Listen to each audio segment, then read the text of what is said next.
What's up, guys, and welcome back to Bass Fishing Tips. And in today's video, we're going to be talking about jerk baits. I absolutely love throwing a jerk bait this time of year, really all throughout the fall, winter, and spring.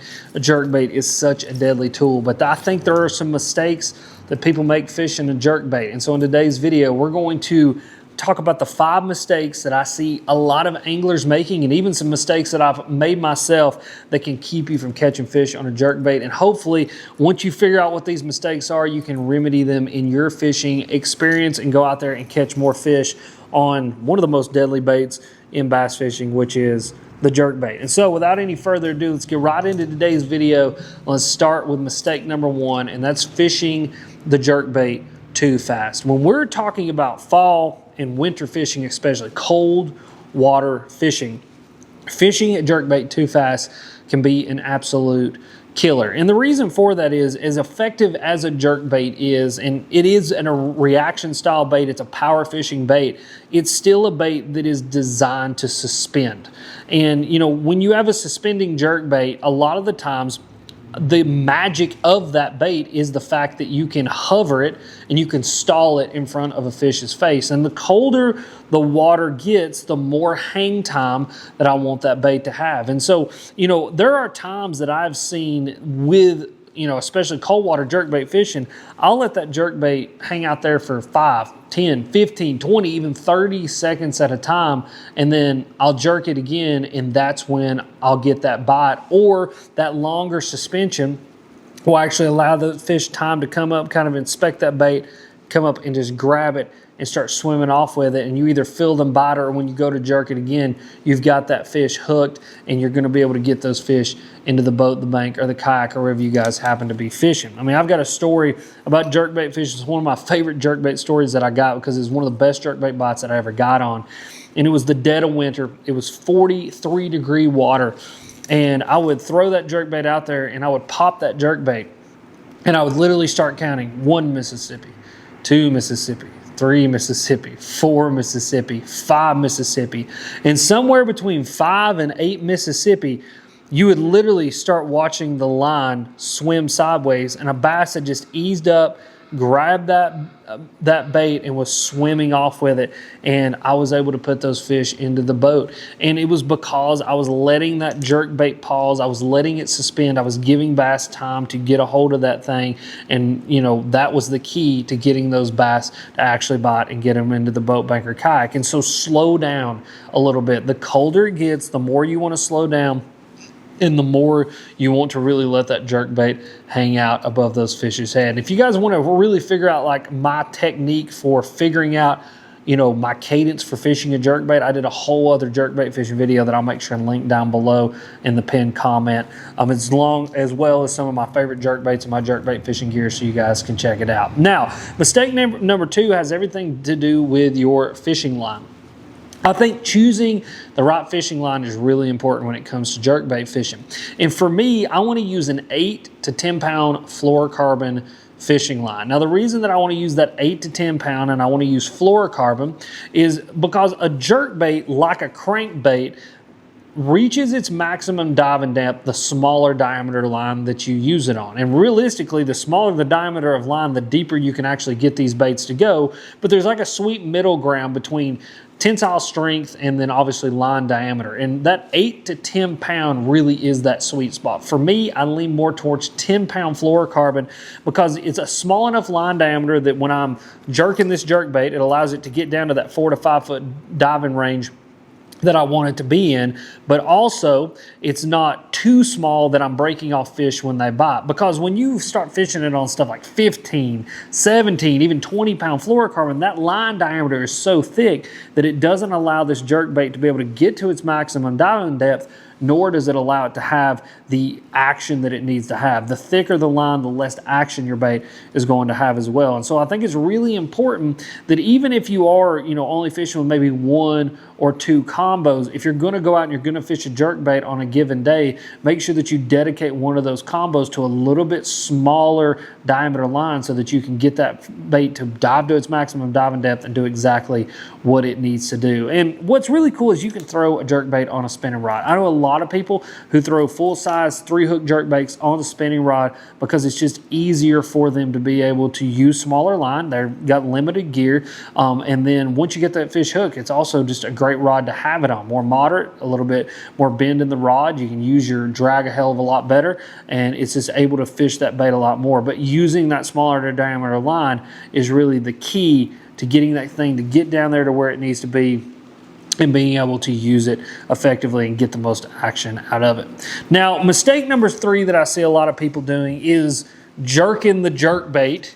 They're jerking it the wrong way. Now, I know it's kind of funny. It is funny. There is a wrong way to jerk it, I can promise you. With a jerkbait, what I see a lot is people will essentially just jerk the piss out of it. They keep up with their line, they're keeping constant tension on their line, and they're just jerking the crap out of that jerkbait.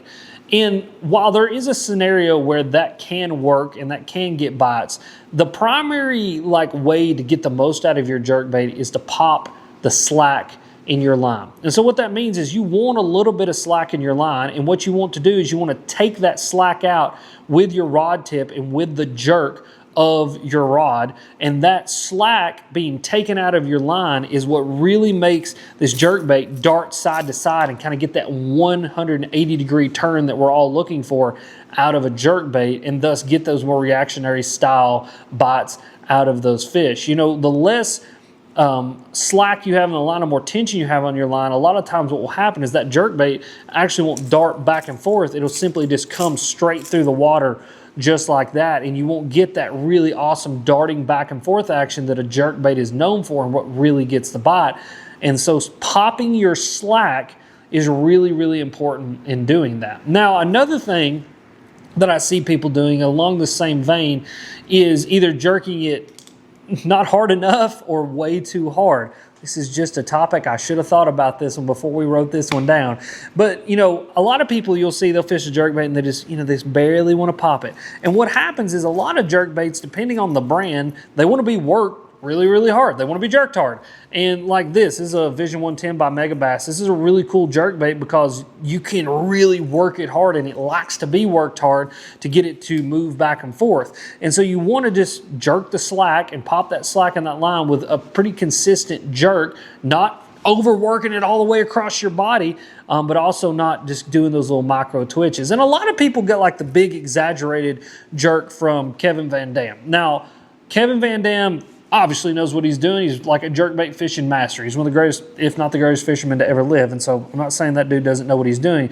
But what a lot of people don't understand is oftentimes Kevin Van Dam is fishing a specific jerkbait that he has set up exactly for how he likes to fish a jerkbait on a very specific rod. And normally he's making really long casts with that thing. And so when you see him making those big dramatic jerks like that across his body, oftentimes you got to remember that that is a jerkbait that's got a specific set of hooks, a specific set of line, rod, reel, and he's probably making as long a cast as he possibly can, and you've got to really work that jerkbait hard that far out to get it to dart back and forth how you want it to. And if you really watch him, the closer he gets to the boat with that thing, the more he starts to kind of slow that jerk down and get a little bit more, I guess, finesse, we'll say, with the actual jerk of the jerkbait, and again, put fish into the boat. And so find that middle ground. You don't have to try to jerk it like you're trying to rip that thing off, but you also got to give it a little bit more than just those little bitty micro jerks to get the jerkbait to do what you need it to do. And so that is mistake number 3 that I see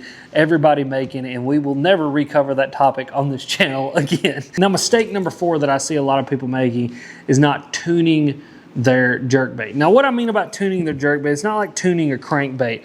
When you think about like a crankbait, they've got that little bitty ring at the front that you attach your split ring to, and that little ring can get bent left or right and make the crankbait either run left or right. What I'm talking about is using either suspend dots or even pieces of foam on the top of your jerkbait to get it to either sink or to float up. And oftentimes we just want a jerkbait to suspend, but sometimes, depending on what the bite is, we either want the jerkbait to float or we want it to sink. And you can do different things to a jerkbait to get it to do different things. And so one of the number 1 things that I like to do you guys actually see on this jerkbait is I'll just simply change out the split rings from the stock split ring. Go with a little bit bigger split ring or even a little bit bigger hook, and you can take a suspending jerkbait and you can make it a sinking jerkbait. And or you go with a little bit smaller set of split rings and smaller hooks, and you will take a sinking or suspending jerkbait and you will make it a floating jerkbait. And so having a variety of hooks and split rings and things available to you to kind of adjust your jerkbaits can really help to dial in a super specific bite. I think for the most part, like 90% of the time, you know, a suspending jerkbait is going to do the job that it needs to do, and you're never going to really need to tweak it. But if you really start to get on something specific, you notice that bass are starting to eat it maybe on the upturn of a cast, or they're eating it at the very, you know, deepest depth of the pinnacle of the cast, you know, when you're fishing your jerkbait.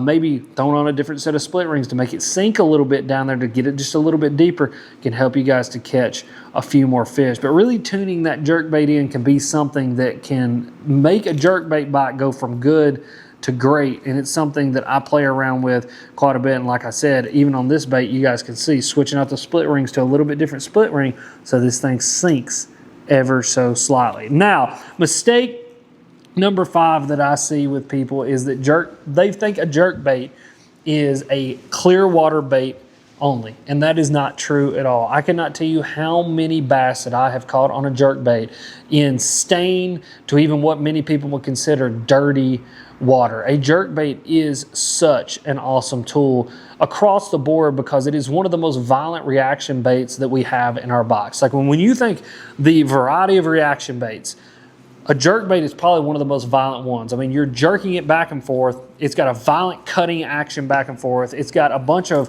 rattles and hooks and different things. It's all making noise in the water. It's rolling. It's flashing. It looks like a dying bait fish. It causes like a frantic, you know, uptake in a bass to want to chase after something. And so the reality of the situation is, while a jerkbait is really good in clear water, it can also be really good in dirty water. And it's just about making slight adjustments with your jerkbait color to help you to catch more fat fish in that stained water, because that's what we're going to start seeing here before too long. As lakes start to get drawn down, as we start to get this influx of late fall, early winter rain that a lot of areas of the country get, you're going to start seeing these waters stained up, and a lot of people will just give up on the jerkbait.